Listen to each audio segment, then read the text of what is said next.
Buenos días y muchas gracias por la invitación. Vamos a acabar puntuales a las 2:30, no se preocupen.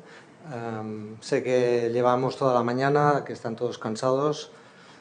Hablar el último tiene algún inconveniente, pero también tiene alguna ventaja. Uno aprende mucho y tiene tiempo para reflexionar, y es lo que voy a intentar hacer en estos 15 minutos, que espero que les sea útil.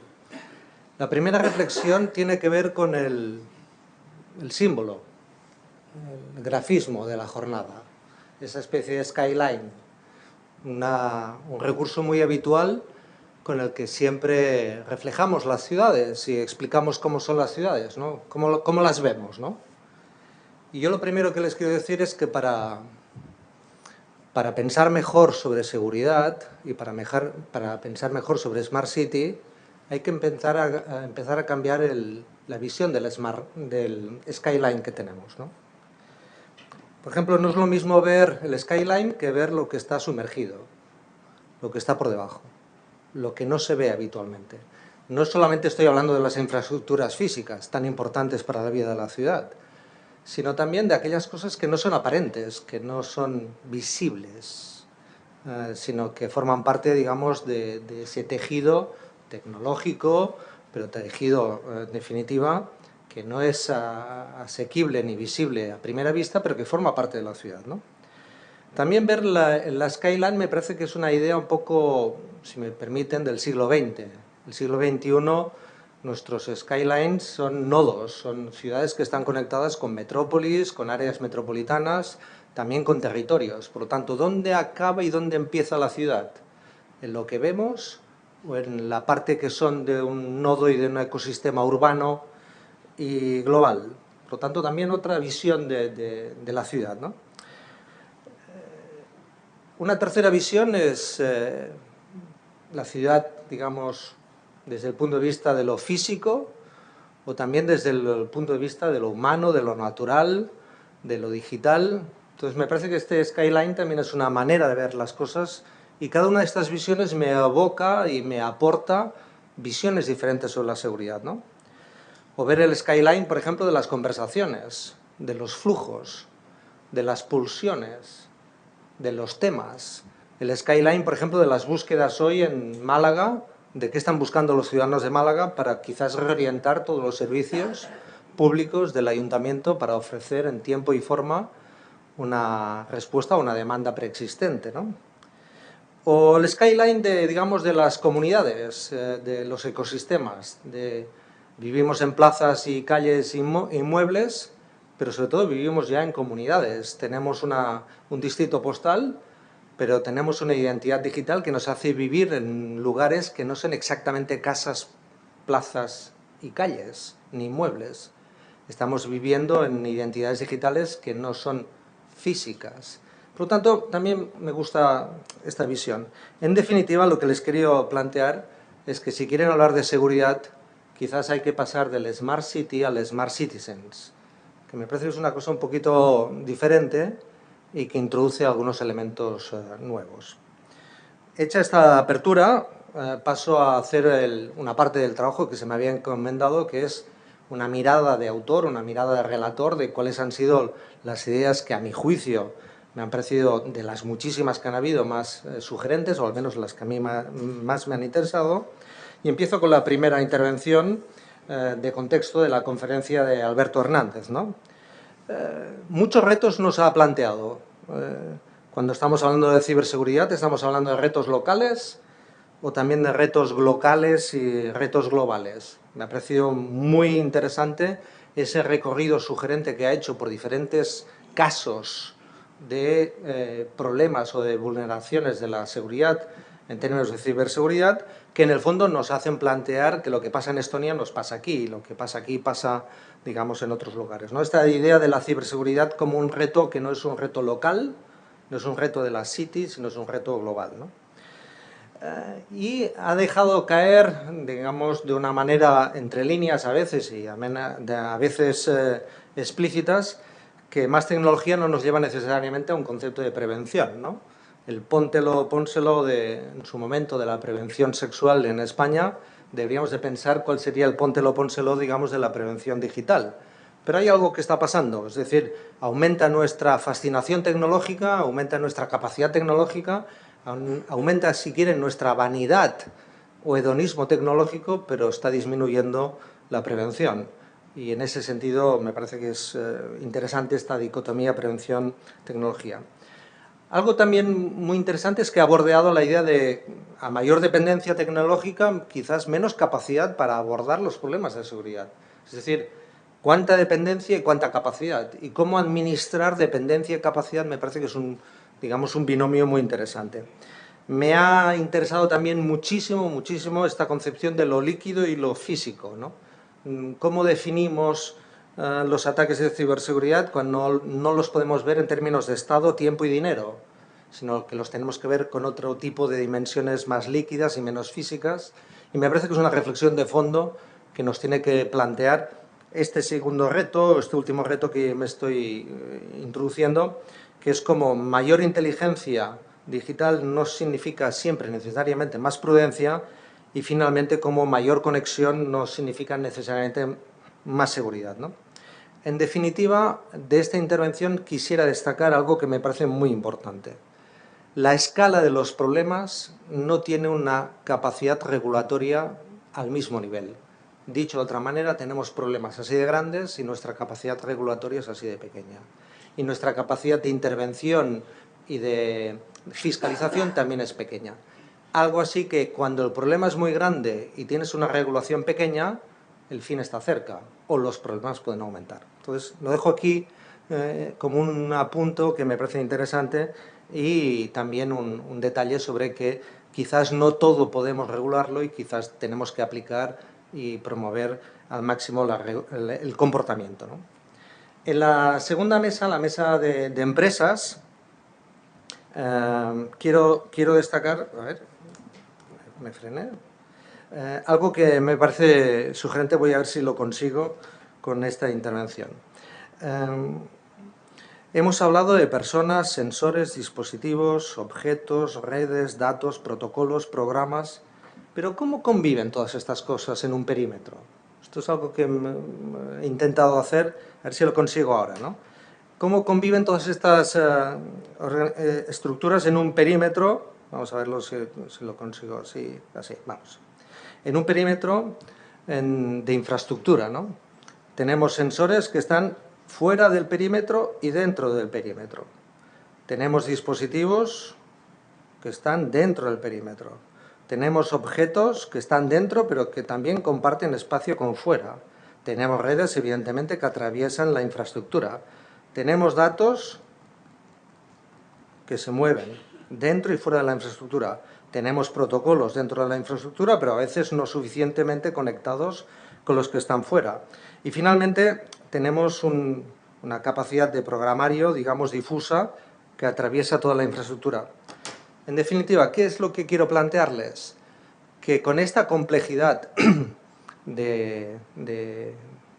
si quieren, de grietas o de espacios o de superficie que antes se ha planteado, de superficie de seguridad, sin procesos de integración y de visión de conjunto va a ser muy difícil garantizar etapas de seguridad o planes de seguridad suficientemente, digamos, garantistas, ¿no?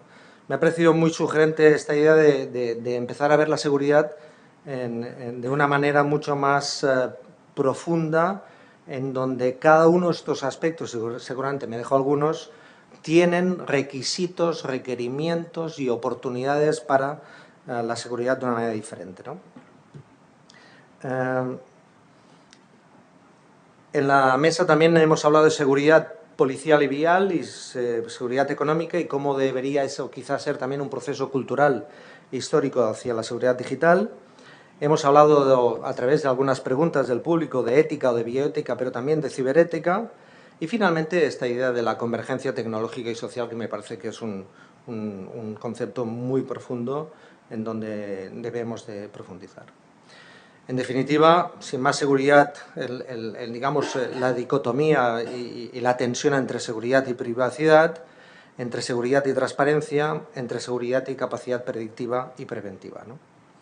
En la mesa de ciudades, 4 magníficos ejemplos, han dicho muchas cosas, pero yo voy a destacar uno que me ha sugerido y que me ha resultado muy importante. Málaga, muy sugerente esta idea del sensor de consumo como sensor social, como a partir de medir bien un consumo, por ejemplo, en este caso de agua, podemos identificar o prever a través de un patrón quizás un problema social. Entonces, esta idea del sensor tecnológico, sensor social, me parece, digamos, una gran exploración, y haber apuntado evidentemente tecnologías de blockchain que me parecen que son elementos que tenemos que plantear.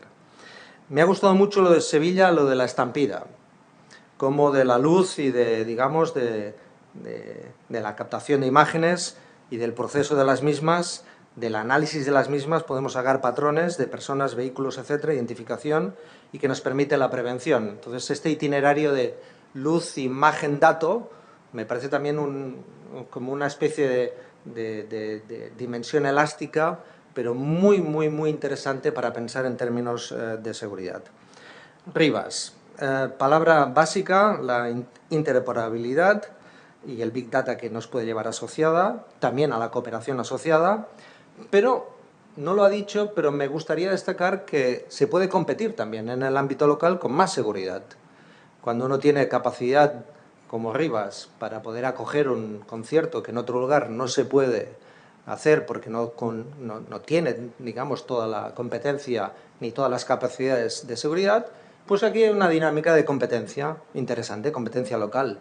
Y también la seguridad no solamente es un coste, sino puede ser un factor de competitividad muy interesante en el ámbito evidentemente local y en el ámbito de las empresas. Por lo tanto, apunto esto de Rivas, que no lo ha dicho, pero me parece que ahí hay algo para la competencia, no solamente para la música. Y de Valencia quisiera destacar la consistencia de la idea de la norma, de las capacidades de detección con, digamos, la idea de los retos de la primera intervención. Cómo aumenta la capilaridad y también la escalabilidad, y las 3 Vs, ¿no? Velocidad, volumen, variabilidad de datos que nos generan patrones nuevos. Es decir, sumar datos no significa sumar, sino seguramente multiplicar o exponenciar nuevas realidades, ¿no?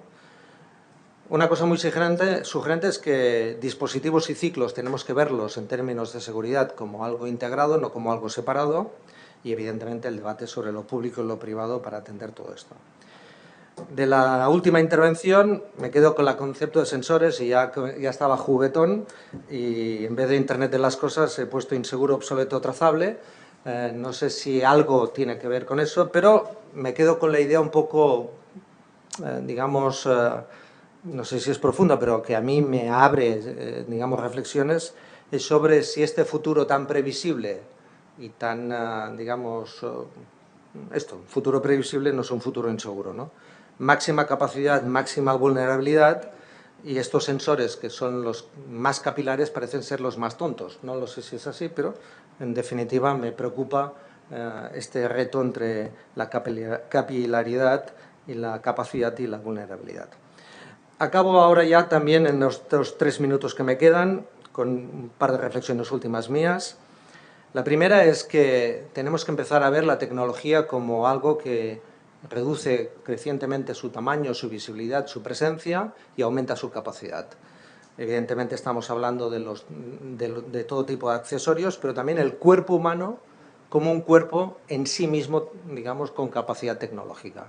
No solamente por las dimensiones biométricas, etcétera, sino por muchas otras cosas que vamos a incorporar cada vez más datos tecnológicos en organismos vivos. Por lo tanto, también dónde empieza y cómo trabajamos la inseguridad cuando incorporamos la seguridad no como un anexo o como un objeto, sino como parte del órgano vivo. Entonces, bueno, me parece que aquí también tenemos cosas para pensar. 2 minutos. Quiero animarles a que dejemos de pensar en términos de cartografías, sino que empecemos a pensar en temas de mapas. Para pensar la seguridad, la cartografía creo que es insuficiente. Tenemos que empezar a ver los mapas que se ven y los que no se ven. Los que están, digamos, que identifican posiciones y tamaños, pero los nuevos mapas que identifican otras cosas. Si me permiten, en este último juego, imagínense en este mapa imaginario de mi tablet, un espacio físico. No habría ninguna duda si les pregunto a ustedes cuál es de esta cruz la cruz más importante. Espero que me dijeran, tipo Barrio Sésamo, yo también lo diría, que es la del medio y la más grande. Muy bien. Esto es lo que hemos aprendido en nuestra vida, que el tamaño y la posición son importantes. Pues tengo que decirles, tengo la impresión, a ver si consigo pasar esto, dale, que el tamaño y la posición ya no creo que sean lo más importante, sino que sean las relaciones. Si ahora intentamos, que me fui, si intentamos ver las relaciones de estas cruces, y las vemos así, no habría ninguna duda que esta crucecita, que no es la más grande ni está en el centro, tiene más relaciones y más contenidos y por lo tanto tiene un nuevo poder. ¿Qué quiero decir con esto? Que los términos de seguridad ya no tienen tanto que ver con el tamaño y con la posición, sino con la relación y los contenidos. Y seguramente tenemos que empezar también a pensar en términos de desplazamiento de la seguridad. Último minuto, a ver si consigo pasar esto. ¿Listo? Soy un dato, luego existo. ¿Qué quiero decirles con esto? Que buena parte de los retos, a mi juicio, que se nos plantea la seguridad, tiene que ver con la identidad. Y cómo la datificación, la presencia del dato en la identidad de las personas reconfigura o nos permite ver su existencia y, por lo tanto, la necesidad de establecer servicios públicos y relaciones desde el servicio público con las personas de otra manera. Dicho esto, he cumplido mi tiempo, 2:30, y aquí les dejo y se pueden ir a comer. Chao.